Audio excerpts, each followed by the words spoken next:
I could say that my guest today holds the best of both aspects of modern yoga. He is deeply rooted in tradition and at the same time a creative innovator.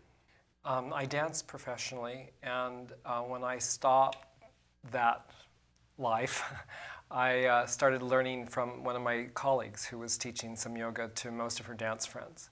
And then at the time, there weren't many yoga studios or classes or teachers around. This was at that time in Los Angeles during the mid-70s.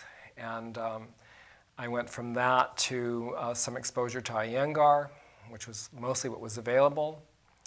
And then eventually found my way to Ashtanga yoga, which I thoroughly enjoyed and found very challenging. And eventually I ended up studying with John Friend in his early days of Anusara, and also with tantric teachers and Ayurvedic teachers. So it's been quite a collective journey.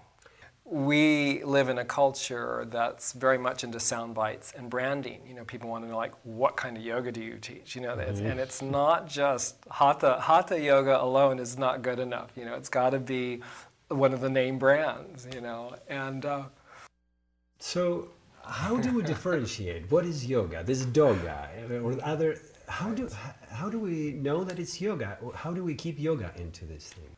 You know, yoga is clearly not interested in one line of the life experience. You know, it's really getting us to move into our full awareness all the time, 24 hours a day, you know, not just for an hour-and-a-half class. So I do feel that we need to be honest and just separate, you know, what is fitness? Fitness is brilliant. We're a fitness-based culture at this point, and it's brilliant. We need that. It's great, you know, but it's going to end. It has a beginning and an end, you know, and yoga, in my view, only has a beginning. It's always taking us further into a bigger mystery.